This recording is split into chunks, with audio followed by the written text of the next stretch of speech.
Bonjour, vous êtes avec Pardieu pour l'Expert Game Award.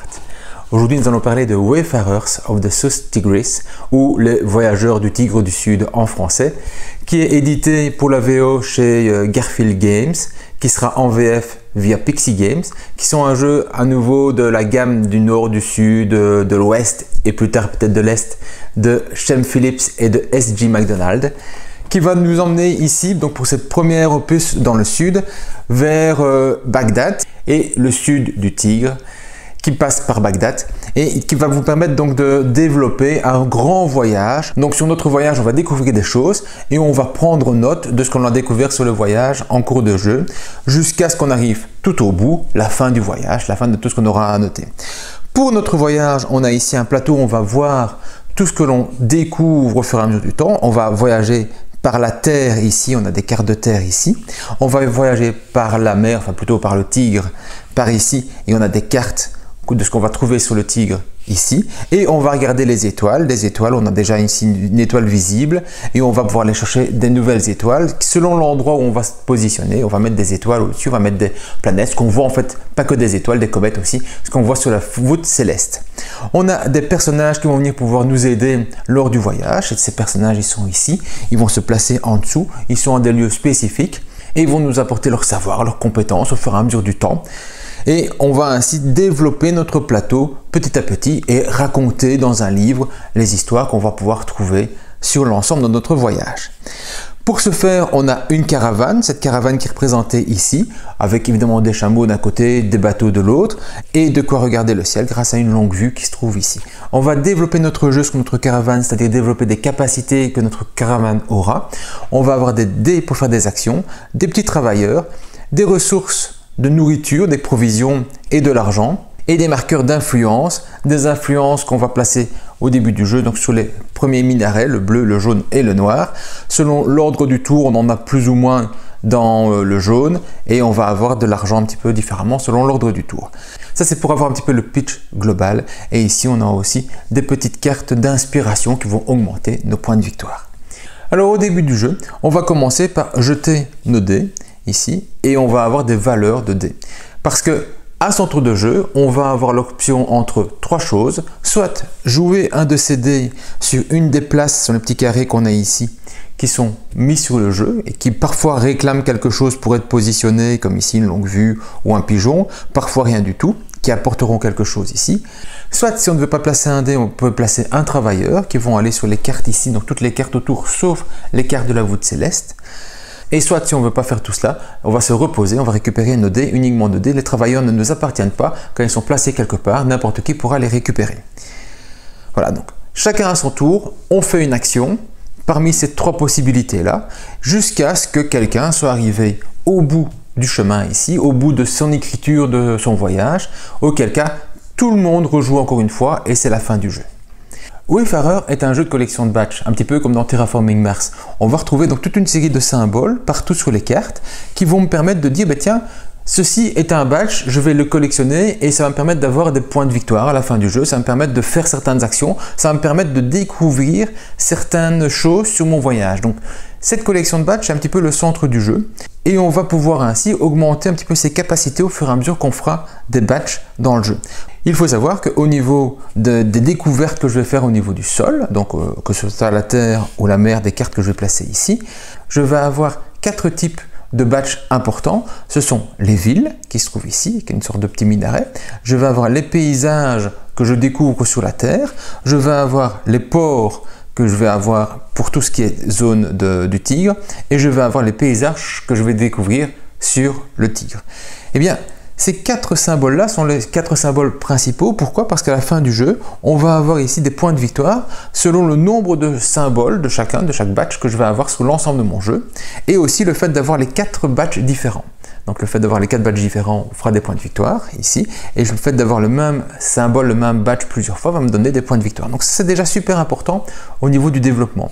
Mais en plus, quand je vais placer des personnages, je vais avoir besoin de l'associer à un type de badge. Quand je vais gagner des points de victoire, comme par exemple ici avec les étoiles, je vais les gagner selon le type de badge que je vais avoir. Et ce badge-là va me permettre aussi de progresser parce que j'ai besoin d'un certain nombre de badges au fur et à mesure où je vais avancer sur mon plateau. Donc ça, c'est vraiment Super important, c'est un petit peu le cœur du jeu, c'est je vais prendre tel badge ou tel badge. Alors des badges un petit peu qui sont spécifiques, qui sont les badges de l'observatoire ou le badge de la bibliothèque, que l'on retrouve spécifiquement dans les villes ou éventuellement sur des ports. On va trouver ce type de badge-là, enfin les bibliothèques sur les ports ou sur les villes et les observatoires uniquement dans les villes. Pour le reste, ce sont tous des petits badges qu'on va discuter, qu'on va expliquer au fur et à mesure du temps. Alors que peut-on faire dans le détail? Ce qu'on peut faire dans le détail, c'est effectivement jouer un de ces travailleurs. Les travailleurs, ils vont sur les cartes et on a les symboles ici qui expliquent quel type de travailleur on peut placer. Ici, on peut placer un jaune ou un vert, là-bas c'est un vert ou un bleu, là c'est vert, jaune, bleu et là-bas ce n'est que vert.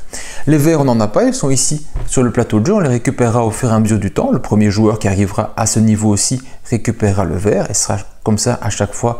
Quand quelqu'un arrive autour du vert, il pourra le récupérer.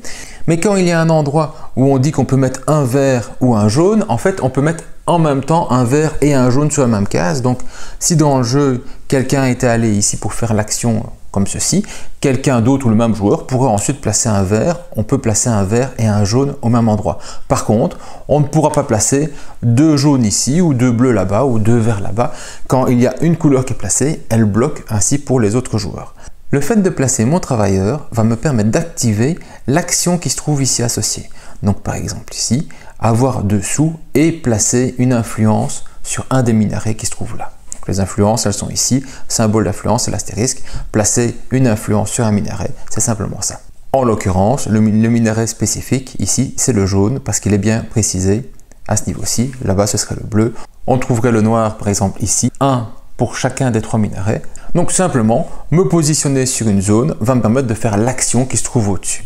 Les travailleurs, ils ne m'appartiennent pas, je ne les récupérerai pas quand je ferai un repos, mais n'importe quel joueur, s'il prend la carte ici, récupérera le travailleur qui se trouve là-bas et donc pourra l'utiliser dans son tour futur.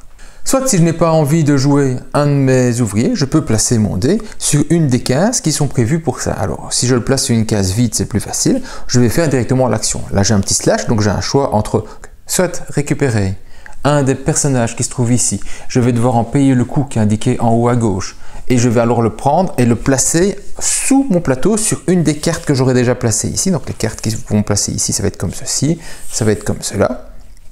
Mais ce personnage que je vais récupérer, il doit avoir le même badge que l'endroit où je veux le placer. Donc si je veux récupérer au début du jeu un personnage, je n'ai le choix qu'un personnage qui aura un badge de ville ou un personnage qui aura un badge de port. Et ici, sur mes personnages, j'ai à droite le badge associé sur lequel je peux le placer. Donc si je devais acheter un personnage, je ne peux acheter pour l'instant que celui-ci, parce que celui-ci, il a effectivement le symbole de ville. Je dois payer 2 sous. Et donc je le prends et je peux alors le placer ici en dessous, parce que c'est une ville, et donc ici aussi, c'est une ville. Et ce qu'il permet de faire va pouvoir être utilisé uniquement pour cette case-ci, donc il va amplifier le résultat de la carte, de la case sur laquelle il est placé. C'est un villageois spécifique de cette zone. Dès qu'on va retirer une carte, ici on va toujours faire glisser et remettre une nouvelle carte sur l'emplacement vide pour le joueur suivant. Ces personnages donc vont servir à amplifier une action qui se trouve associée. Eh bien, parlons de l'action qui se trouve associée. Ici, qu'est-ce que j'ai? J'ai un petit chameau, comme là-bas j'ai un bateau, là-bas j'ai un pigeon et là-bas j'ai une longue vue. Pour placer un dé là-bas, je dois avoir accès à ce symbole-là. Alors, ces symboles-là, où se trouvent-ils? Dans ma caravane qui se trouve ici, je retrouve le symbole de chameau, je retrouve le symbole de la longue vue. Eh bien, ces symboles sont associés avec un dé. La longue vue, c'est le 6, le chameau, c'est le 1. Eh bien, si je joue un 6 ou un 1, je vais profiter de tout ce qui se trouve dans la colonne ici, au niveau des actions. Alors, tout ceci, c'est aucune action, ce sont des symboles qui vont être récupérés quand je les écraserai justement avec des développements de mon jeu. Mais par exemple, mon 1 ici me permettrait d'avoir accès au chameau. C'est-à-dire que pour placer un dé ici, avant de placer ma carte ici en dessous, ça doit être absolument un 1, parce que seul le 1 me donne un chameau. Et donc là-bas, je pourrais faire l'action associée, à savoir dépenser 2 ressources de nourriture pour aller chercher une carte jaune et toucher un sou. Mais dès que j'ai placé ici ma petite carte, en fait, ma carte m'apporte et une longue vue et un chameau. Donc n'importe quel dé, le 2 pourrait faire l'affaire pour aller faire l'action, parce que le personnage qui se trouve en dessous, c'est un chamelier. Donc il me donne le chameau, je n'ai pas besoin d'aller chercher par ailleurs. Avec cette carte-ci, je peux placer n'importe quel dé. C'est comme si c'était une case vide ici, et donc n'importe quel dé convient. Ça, c'est un petit peu l'avantage que va être ce petit personnage que je vais placer sous une ville. Et c'est bien pour ça que les symboles sont associés avec certains endroits, parce que ce qu'on demande en ville n'est pas ce qu'on va demander ailleurs. Alors du coup, parlons un petit peu de ces cartes que je vais pouvoir récupérer à gauche, à droite, et puis après on continuera à faire les autres symboles. Les cartes jaunes ici, donc on va les prendre et on va les mettre ici. Ces cartes jaunes, je les paye en fait en faisant l'action. Il n'y a pas de coût supplémentaire au niveau de la carte. C'est le fait d'aller faire l'action qui me dit je récupère une carte jaune qui va m'en apporter une. Comme j'ai dit, si je récupère une carte jaune ici en allant la placer là-bas, il y avait un bonhomme dessus, il revient dans mon jeu. On va alors décaler le reste par ici et on en rajoutera une nouvelle. Si jamais j'avais retiré cette carte-ci, que le bonhomme était là, le bonhomme aurait décalé là-bas et aurait libéré à nouveau l'action qui se trouve ici pour un autre bonhomme jaune. Je place donc toutes mes zones terre par ici et je vais gagner à chaque fois que je vais placer des villes un nouveau dé, un nouvel espace dé avec une action qui est souvent plus forte que les actions de base. Mais avec un prérequis comme ici, avoir un pigeon. Pigeon que je n'ai d'ailleurs pas ici dans le plateau de départ. On le verra comment en rajouter après en faisant des upgrades. Donc j'ai une action ici. Je gagne aussi un badge de bibliothèque qui peut me servir dans mon développement et je vais continuer. J'ai donc des villes, il y a toujours un dé avec et les paysages, eux, quand je les récupère, je vais avoir une action qui va s'activer à chaque fois que je fais quelque chose. À chaque fois ici que je vais chercher, je vais acheter, récupérer un paysage maritime, donc ici, symbole là, et bien j'aurai alors à chaque fois une pièce. Quand sur une carte il y a un petit éclair, immédiatement à l'acquisition de la carte, je gagne ce qui est au-dessus, autrement dit ici je gagne une pièce. Ça arrive aussi pour les villes, ici je gagnerai le fait de placer une influence sur un des minarets qui se trouve ici. Donc le marqueur d'influence pour un minaret, c'est un minaret au choix ici, avec les 3 couleurs. Donc les paysages ici avec une action qui va se développer à chaque fois. Eh bien, des cartes qui vont aller avec des paysages, comme par exemple ici, au niveau des villageois, il me permettrait, lui, non pas d'avoir une réduction pour un dé parce qu'il n'y a pas de dé à placer, mais d'avoir une ressource supplémentaire. Donc à chaque fois que je placerai une nouvelle carte de paysage de tigre comme ceci, ici, je gagnerai alors un sou et une nourriture. Les paysages qui se trouvent ici pour le tigre par exemple, ça va me permettre de faire quoi? Eh bien ça va me permettre d'avoir une action immédiate. Une action immédiate ici, ce serait d'avancer sur la piste de progression. Cette piste de progression, on en parle dans un instant, mais avant tout, regardez ici, vous avez des symboles qui vont se mettre en association. Et bien là-bas où j'ai un éclair, je vais toucher la ressource qui se trouve à côté. Et donc quand je vais récupérer des cartes, je vais essayer d'activer des zones plus ou moins intéressantes par rapport à ce qui se trouvait ici. Parce qu'ici, j'avais la possibilité d'avoir 4 symboles différents, mais ici par exemple j'en ai plus que 2, donc si je trouve quelque chose qui n'active que le bas, par exemple celle-ci qui est un port, et bien alors je ne gagnerai rien. Donc on va essayer d'avoir des choses qui clopent bien ensemble pour avoir des bonus au fur et à mesure du temps du développement. Alors un port va me permettre d'avoir à nouveau un dé et donc va simplement activer les zones associées. S'il y en a, s'il n'y a rien, ben, tant pis pour moi. Je vais donc placer ici une nouvelle possibilité de dé. Alors les bateaux, je n'en retrouve pas non plus ici. Je vais pouvoir toujours développer ma caravane pour en retrouver, mais dans un premier temps, je peux l'avoir simplement en dépensant une influence du minaret bleu. On voit ici, si je dépense une influence, donc j'ai le symbole du minaret avec l'influence mais barré, je dépense une influence, je gagne un bateau. Donc en dépensant une influence comme ça, je pourrai aller placer mon dé sur le bateau ici et faire l'action associée. L'action associée, soit placer 2 marqueurs influence sur le bleu, soit aller chercher une tuile de upgrade. Donc quand on voit des petites tuiles ainsi 3D, ce sont des tuiles de upgrade. Il y en a pour toutes les couleurs. On le retrouve ici en jaune, on le trouve ici en bleu, on le retrouve en vert là-bas avec un symbole on ne paye pas le prix. Donc ce sont 2 pièces barrées, ça veut dire qu'on ne paye pas le prix pour faire l'action. Et on va retrouver ici en noir avec l'action de la longue vue. Et enfin, il y a les roses qu'on va retrouver ici sur le symbole d'avancement. Ces upgrades que je vais aller me chercher, donc imaginons que je vais chercher un upgrade, ils ont un coût. Le coût est indiqué ici. Donc soit 3 pièces, soit je sacrifie 2 influences dans mon minaret bleu, la même chose avec le minaret noir, la même chose avec le minaret jaune, et c'est le même prix. Là-bas, c'est uniquement 2 pièces, et ceux-ci, on ne sait pas les acheter en tant que tel, vu qu'on va les récupérer dans le jeu. Quand je décide de prendre ici une tuile bleue, eh bien je vais pouvoir la prendre et la placer où je veux. Alors, où je veux, mais je ne peux pas la mettre dans le sens qui n'est pas le sens de la lecture, donc je ne peux pas le mettre comme ça. Par contre, je peux le mettre comme ceci ou comme cela. Voilà, j'ai un plus d'un côté, un moins de l'autre. Quand j'écrase quelque chose, eh bien, je vais toucher le quelque chose, ici c'est une ressource. Et une fois que c'est placé ici, en fait, je vais pouvoir améliorer les valeurs de mes dés. Donc on voit qu'ici, qu'un dé 2 me donnerait toujours un bateau. Mais le petit plus, à quoi sert-il? Eh bien, il me permet de passer de colonne en colonne, ce qui veut dire qu'un dé 1 m'apporterait un chameau, rien du tout. 1 plus, il devient 2, rien du tout, un bateau. Autrement dit, un dé 1 me donnerait soit chameau, soit bateau, les deux éventuellement, mais on ne sait pas utiliser les deux dans le jeu sur une case. Mais en tout cas, ça me permettrait d'augmenter les possibilités de mon développement. Et bien, par exemple, ainsi, je permettrais d'avancer et mettre ceci. Et bien, ça me donnerait à la fois tout ce qui se trouverait sur cette colonne-là, et sur cette colonne-ci, vu que chaque fois, le plus me permet de changer de colonne. Et si je mettais un plus sur chaque zone, eh bien, au final, le plus bas me permettrait de faire toutes les actions, d'avoir accès à tous les symboles que je pourrais placer au-dessus. Quand c'est placé, on ne peut pas le déplacer. Alors ça marche aussi si je retournais de l'autre côté, par exemple, pour partir du 6 ou partir d'autre chose, pour aller utiliser les valeurs qui se trouvent en dessous. Donc ici, j'aurais avec un 6, la longue vue et le chameau, vu que je pourrais aller sur une valeur en dessous. Alors, qu'est-ce que je peux avoir comme choses à écraser qui sont très faciles? On a les ressources, ça c'est très facile. Ça permet de déplacer une influence d'un minerai vers un autre, donc pour le mettre sur une autre case. Ici, très utile, ça va me permettre de récupérer un dé et de le relancer, donc de libérer éventuellement une case que j'ai envie de rejouer et de relancer le dé pour pouvoir récupérer une valeur éventuellement. Je peux relancer un dé que je n'ai pas encore joué, mais souvent on va utiliser ça pour relancer un dé qu'on a déjà placé, pour libérer ainsi une case et pouvoir y revenir sans devoir attendre une phase de repos. Et puis vous avez la possibilité ici de placer une influence sur une carte. Alors les influences sur une carte, à quoi ça va servir?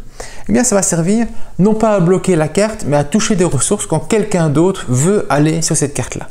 Si un autre joueur veut placer un travailleur ou enlever un travailleur, il y a des actions qui permettent de récupérer un travailleur, ou acheter la carte, qu'il y ait ou pas un travailleur dessus, eh bien il va devoir pour ce faire vous payer une ressource, donc soit de la nourriture, soit de l'argent, pour faire l'action qu'il veut faire en plaçant, en enlevant ou en récupérant la carte. Donc ces influences-là vont bloquer un petit peu les possibilités des autres joueurs parce que les ressources, on n'en a pas nécessairement beaucoup, surtout au début du jeu. Et il faut vraiment jouer avec ça avec attention pour ne pas les dépenser à n'importe quoi. Voilà donc pour tout ce qui est les upgrades. Alors, continuons de voir un petit peu ce qu'on peut faire ici. On a ici donc la possibilité de prendre un upgrade noir ou prendre une carte noire. Les cartes noires sont donc les cartes ici, les cartes de la voûte céleste. Ces cartes, elles se placent obligatoirement au-dessus des cartes qu'on a déjà placées ici. On ne peut pas placer une carte de ce que l'on observe dans la voûte céleste si on n'est pas en dessous pour l'observer. Donc systématiquement, au début du jeu, quand je n'ai que ça, je ne peux pas acheter une carte de voûte céleste. Je dois au moins placer au minimum une carte pour en placer une au-dessus. Je peux le placer par ici, je peux le placer par là, ça ne change pas grand-chose. Alors, les cartes que je vais récupérer, donc, je vais payer un prix qui est indiqué selon la position de la carte. Ici, ça me coûterait donc 3 sous. Je la place là, je la place là. Ça n'a pas une grande importance l'endroit où on la met, donc on la met plutôt en continuité. Et ça va me donner des points de victoire de fin de jeu. Des points de victoire de fin de jeu parce qu'il y a un petit symbole de petit drapeau. Éventuellement, s'il y a une action éclair, je la gagne tout de suite. Ici, je serais de placer donc une influence sur un minaret. Et ici, il me dit qu'à la fin du jeu, j'ai 3 points de victoire, c'est la lune. J'ai 3 points de victoire en fin de jeu. Mais si j'ai aussi le soleil en plus de la lune, chaque carte va me rapporter 7 points de victoire. Alors, c'est sympa, c'est intéressant, sauf qu'il y a une lune, un soleil, bah ouais, vous êtes au courant quand même. Et dans ce gros paquet de cartes-ci, il y a une grosse chance que vous ne voyez même ni l'un ni l'autre, en fait. Donc ici, c'est surtout 3 points de victoire. Si quelqu'un voit passer le soleil et ne le prend pas et que vous avez la lune, c'est jackpot parce que ça, c'est vraiment très important d'en avoir 7 éventuellement. Ici, on va avoir des météorites. Les météorites, les points de victoire dépendent de ce qui est indiqué sur la carte. Mais si vous êtes celui qui a le plus de symboles de météorites, ici il y en a 3 dessus, la carte ne vaut qu'un point de victoire, vous aurez alors 4 points de victoire par carte. Attention, ce n'est pas 4 points de victoire par météorite, ce n'est pas un point de victoire par météorite, c'est soit un point de victoire, soit 4 points de victoire par carte, selon que vous avez le maximum, vous êtes celui qui a le plus vu de météorites sur votre voyage ou pas.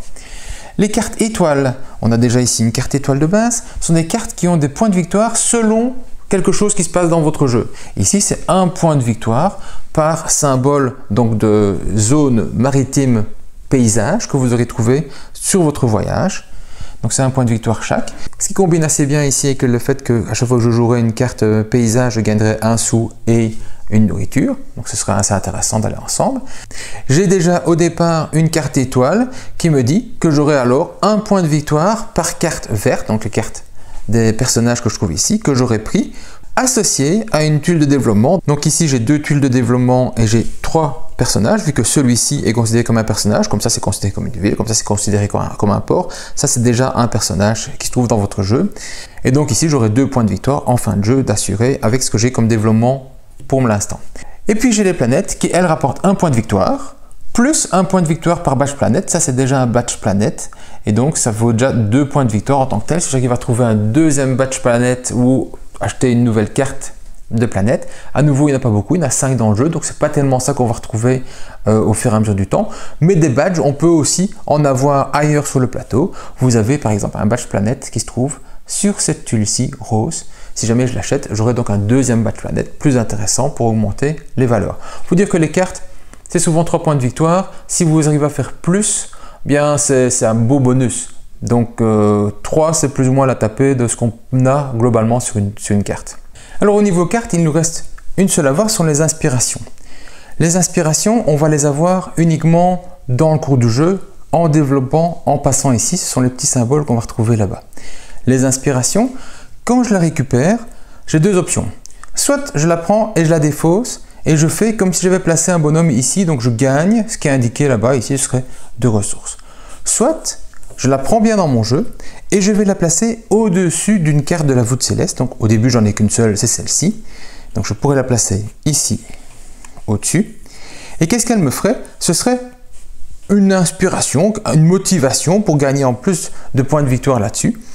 Si à la fin du jeu j'ai 4 symboles, 4 badges d'observatoire, je vais doubler les points de victoire qui se trouvent ici. Donc j'aurai 2 points de victoire par combinaison personnage et développement. Donc ici, ce serait 2 fois 2 points de victoire que j'aurai sur mon jeu actuellement. Donc je pourrais aller plus loin par là, mais ça nécessite que j'aille chercher des badges spécifiques d'observatoire. J'en ai déjà un là-bas et j'en ai pas encore dans mon jeu. Je vais devoir aller les gratter absolument si je veux doubler ces points de victoire-là.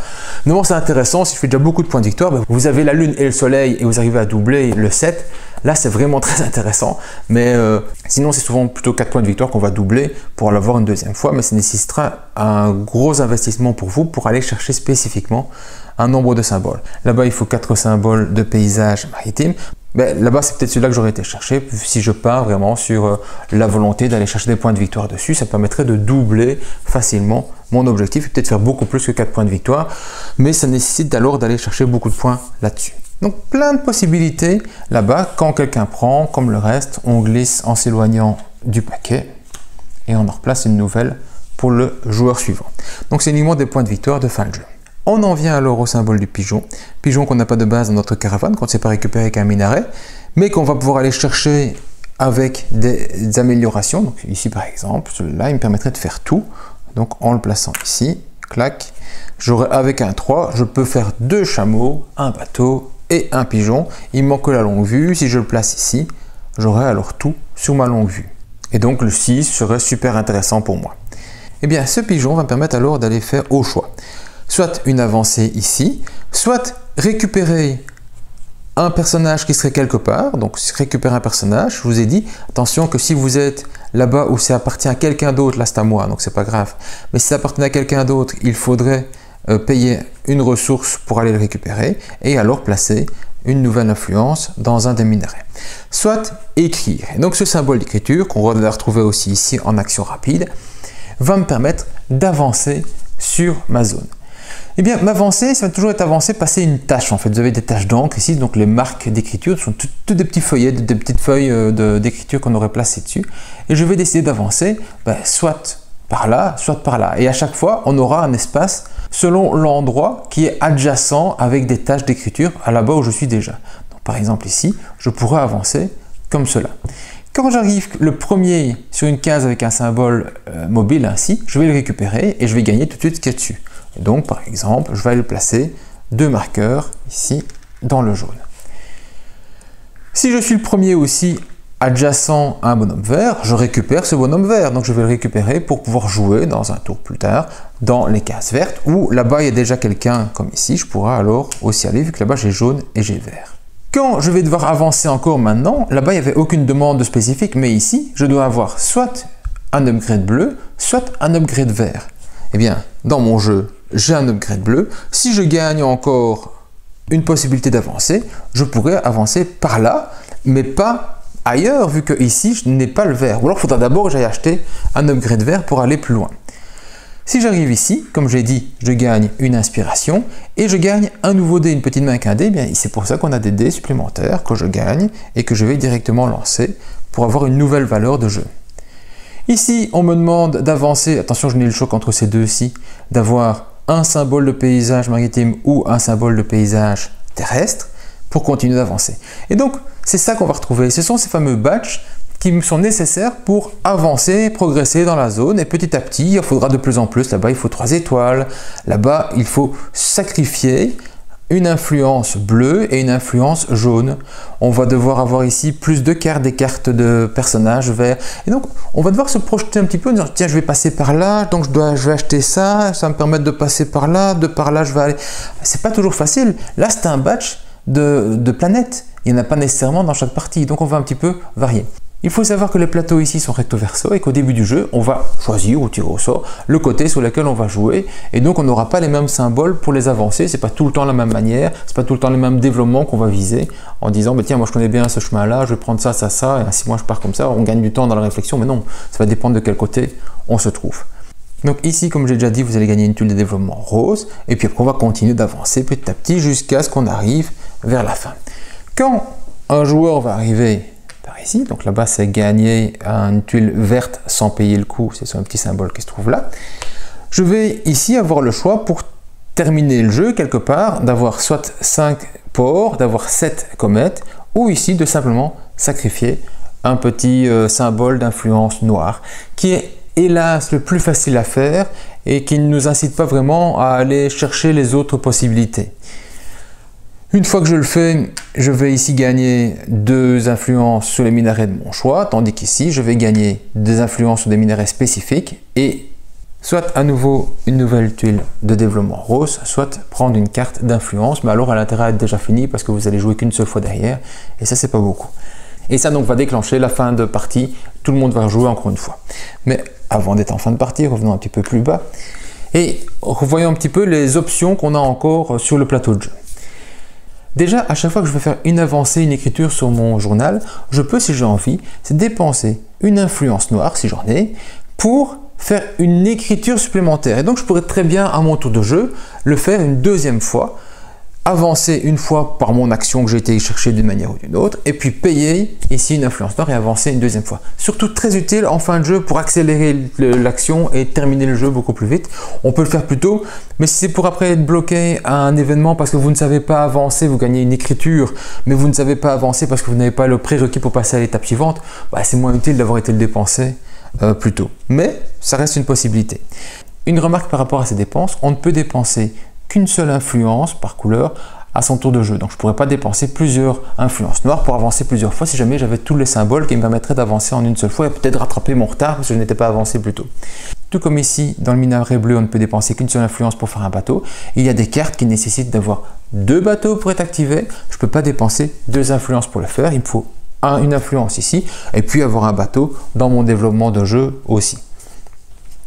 Le jaune par contre, lui, il va me permettre d'avoir 2 plus 1 moins 1 et donc de pouvoir modifier les dés que j'ai pour ne pas rester bloqué. Ce qui fait que c'est très utile au niveau du jeu, quand vous avez des mauvais jets de dés, de pouvoir vous réadapter en disant bah, tiens, ok, soit je prends un dé, je fais un plus 2 ou un moins 2, soit je prends 2 dés et à chacun je fais un plus 1 ou un moins 1 de mon choix et donc pouvoir se réadapter ici. Ce qui veut dire que même s'il y a de l'aléatoire dans le jet de dés, on retrouve la possibilité de maîtriser cet aléatoire grâce aux influences qu'on a été placées sur les minarets. Ce qui est vraiment très utile pour ne pas être bloqué, surtout au début du jeu quand on fait vraiment un mauvais jet de dés. On pourra alors se réadapter assez facilement et récupérer des choses si on ne restera pas nécessairement bloqué dans tout. C'est pour ça que le premier joueur n'a qu'une influence sur le bleu, tandis que les autres joueurs ont une influence aussi sur le jaune, mais parce que comme le premier joueur a un avantage stratégique de pouvoir aller chercher une bonne carte, de pouvoir se déplacer en premier pour aller chercher les bonus et tout ce qui va avec, eh bien c'est contrebalancé par la possibilité qu'ont les autres joueurs d'avoir des plus 1, moins 1 sur la possibilité de leur dé. Et la troisième action qui est possible, elle est conditionnée à cette information qui se trouve ici, qui dit que si j'ai 0 ou 1 dé restant, je ne vais pas jouer tous mes dés mais j'en ai que 1 ou 0, alors je gagne une écriture, une avancée ici, et un sou. Si jamais j'avais été chercher des personnages qui me donnaient des symboles supplémentaires, comme ici par exemple, hop, que je placerai là, qui me dirait, eh bien, à chaque fois que je me repose, si j'ai 0 ou 1 dé dans mon pot, je gagne un sou, une écriture, plus 2 sous, et donc 3 sous et une écriture. Mais pour ça, il faut que je m'arrête avec maximum un dé qui n'a pas été utilisé. Si je m'arrête alors qu'il y avait encore 2 dés disponibles, eh bien alors il ne se passe rien. Si je m'arrête qu'il ne reste qu'un dé, les dés que je vais récupérer, je vais les lancer. Le dé qui me restait, et ici il m'en reste 2, donc hop, voilà, le dé qui me restait, eh bien je peux choisir soit de le relancer, soit de pas le relancer. Le 1 m'allait parce qu'il faisait chameau et bateau, et donc j'aurais pu l'utiliser là-bas, j'aurais pu l'utiliser là-bas, donc c'était très bien pour moi. Eh bien je vais le garder, je vais jeter les autres dés, et les autres dés sont ici. Mais ma seule action, ça va donc être de me reposer, et je fais toutes les tuiles qui disent j'ai un bonus de repos. J'oublie pas que quand j'ai pris une carte, je fais glisser le reste. Alors un rapide coup d'œil s'il y a des symboles spécifiques dont je n'aurais pas parlé dans le jeu. Ici on gagne une tuile verte et on n'en paye pas le coût, donc c'est tout à fait simple. Ici on a juste une pièce qui est barrée et pas l'ensemble des pièces, ce qui veut dire que quand je vais acheter cette carte de voûte céleste, je paye un sou de moins que ce qui est indiqué, mais ça se limite à ça. On gagne de l'argent, on récupère des dés, tout ça on a déjà vu sur des symboles qui sont connus. Alors ici je vais payer 3 nourritures pour aller chercher 3 cartes et en garder une seule. Donc je vais en piocher 3, je vais choisir celle que je veux, les autres je les remets en dessous et je vais la placer dans mon jeu. Il faut savoir qu'à chaque fois que vous gagnez une carte, une seule carte, donc des actions où je gagne une carte comme ici ou comme là-bas, je les prends donc à l'endroit qui est visible ici, mais pour ces deux-ci, et uniquement ces deux-ci, je peux aussi aller en piocher 3 et en garder une seule. Seulement, il faut dépenser soit une provision, surtout qu'une ressource de nourriture, soit avoir un pigeon en faisant l'action. Donc si j'avais un 6 que j'utilisais dans mon exemple ici, puisqu'il me permet de faire un bateau, je peux aller ici, il me donne aussi un pigeon. Plutôt que de prendre une des cartes ici, donc en payant 2 nourritures, je pouvais aller chercher 3 cartes ici dedans et choisir celle qui me plaisait pour aller activer au mieux quelque chose. Par exemple comme cela, je gagnais un sou, je gagnais un symbole d'influence ici et je gagnais une avancée si j'ai, ici par exemple, j'aurais pu avoir une avancée vu qu'il me fallait avoir un paysage que j'ai là-bas. Ça me permettait de récupérer 2 sous et ça me permettait de récupérer un personnage ici vert, un de plus pour ma collection. Donc n'oubliez pas, c'est ça que les symboles veulent dire ici, c'est que je peux payer pour aller chercher 3 dans ce lot-ci. Quand on en arrive donc en fin de jeu, donc quelqu'un est arrivé jusqu'ici au fond, il a fait les actions qui étaient associées, ça déclenche la fin de jeu et tout le monde, y compris le joueur qui a mis fin au jeu, va pouvoir donc jouer une fois supplémentaire, une dernière fois. Quand c'est fait, on va calculer les points de victoire de chacun. Les points de victoire, ça va être quoi? On va avoir des points de victoire sur la majorité que l'on a ici sur les minarets. Quand je suis majoritaire, j'ai 3 points de victoire, 3 points de victoire, 3 points de victoire pour le mauve. Quand il y a une égalité, eh bien personne ne marque les points de victoire. Ça, c'est une chose.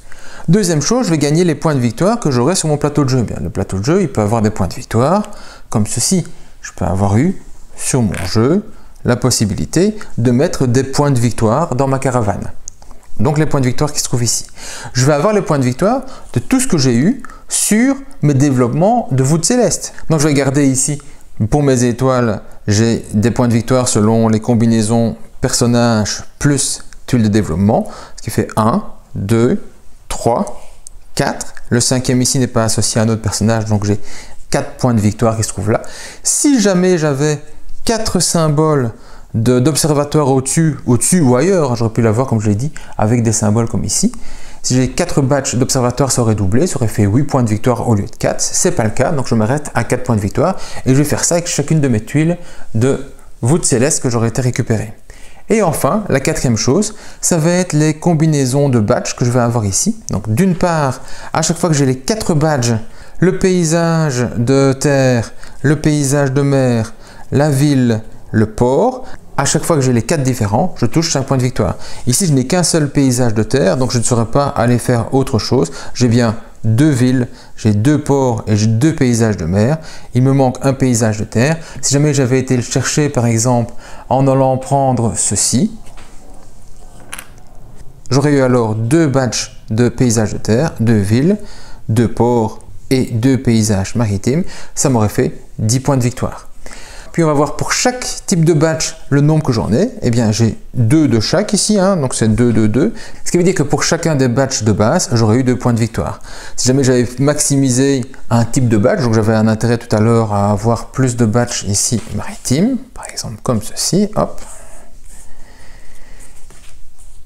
J'aurais eu alors 3 badges maritimes m'auraient donné 3 points de victoire. Si j'aurais pu en avoir beaucoup plus, par exemple 7, j'aurais eu 16 points de victoire. Mais évidemment, c'est très difficile de faire et les 7 d'une sorte et les 4 différents. Donc, c'est un petit peu dur d'aller sur chaque chose.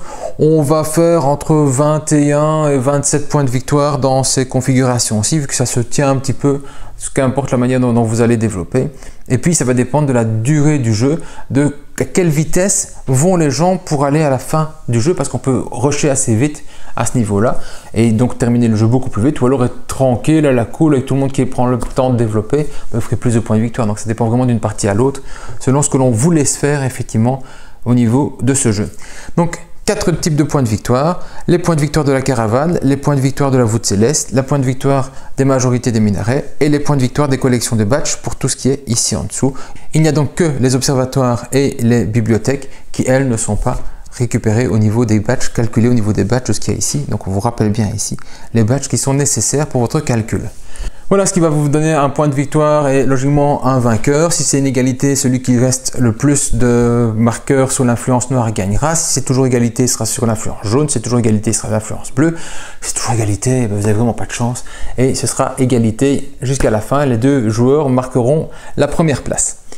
Voilà, c'est très agréable que ce Wayfarer, ce voyageur des Tigres du Sud, parce que on a plein de choses à faire, on ne s'ennuie pas, on réfléchit énormément à ce qu'on va faire, on anticipe, on va faire telle ou telle action, tiens mon prochain coup ça va être cela, oui mais s'il me prend ma carte, qu'est-ce que je fais, comment je me débrouille, qu'est-ce que je vais faire derrière. Donc il y a beaucoup de réflexion, ce qui fait aussi que les autres réfléchissent beaucoup. On a un petit risque d'analysis paralysis parce que les gens ont tellement d'options que ceux qui mettent vraiment longtemps, ils peuvent vraiment mettre longtemps à se décider.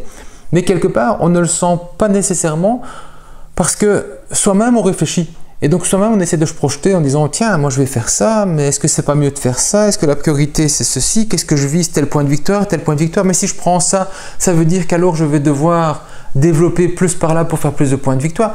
Donc c'est plein d'options, réussir à se projeter sur le chemin en disant si je passe par au-dessus alors j'aurai besoin de tel machin pour pas être bloqué, autant que je commence déjà à en prendre maintenant. Et donc on anticipe sur plein de trucs, on réfléchit énormément dans le jeu et la première partie, le premier coup en fait c'est bon, qu'est-ce que je fais avec tout ça? Parce que ça c'est un petit peu le souci, cette première partie, on ne sait pas par où aller. Même à la deuxième, on dit tiens, par où je vais aller par rapport à ce qui est disponible ici, est-ce que je vais tout de suite chercher une tuile, est-ce que je vais chercher ceci, cela. Donc c'est quand même beaucoup de choix, tout le temps. Ce qui donne l'impression qu'une partie qui va durer peut-être 1h30, si on rush un petit peu vite sur la fin de jeu, on a l'impression qu'elle a duré 20 minutes. Parce qu'on n'a pas eu le temps de s'ennuyer, parce qu'on a tout le temps été actif intellectuellement parlant. Et donc c'est vraiment très bien. Il n'y a que 2 choses qui sont un petit peu plus gênantes. C'est le fait qu'on peut terminer le jeu avec juste le sacrifice d'une influence noire plutôt qu'arriver à faire 5 ports ou 5 minarets ou 5 étoiles ou 7 comètes qui nécessiterait alors un développement de tout le jeu pour définir sa fin de jeu. Mais ici on peut juste être tranquille, arriver et faire bouf, je sacrifie, clac, et gagner un symbole ainsi de minaret noir. C'est pas le truc le plus compliqué du jeu à avoir. Vous avez récupéré un petit symbole, un petit ouvrier vert ici, on le place là-bas, on en a un de chaque. Il y a des possibilités de faire des déplacements d'une zone vers une autre, donc on peut trouver des possibilités ainsi. Et ça c'est assez simple pour passer. C'est très agréable, très chouette. cette manière de développer, le fait de choisir de placer des bonhommes, de placer ses dés, de récupérer les dés, de monter sa caravane pour avoir des bonus et pouvoir utiliser les plus pour aller ailleurs et donc faire plus de badges possibles avec un seul dé. Ça, c'est vraiment très gratifiant au niveau de la réflexion de ce qu'on va faire derrière. Donc, un Wayfarers qui est vraiment très chouette, une belle réussite, une de plus pour Shem Phillips qui, je pense, dans chaque côté de sa Rose des Vents, nous a proposé au moins un bon jeu indéniable pour tout un chacun dans ces 3 propositions. Chaque fois c'est une trilogie.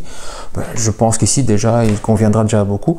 Il est situé un petit peu entre Paladin des Royaumes de l'Ouest et Vicomte des Royaumes de l'Ouest parce qu'il y a beaucoup de réflexions comme Paladin, mais on joue plus avec les autres comme Vicomte. Donc on est dans cette gamme là si vous voulez faire une comparaison dans l'existant. Voilà, vous avez tout vu au niveau de Wayfarer.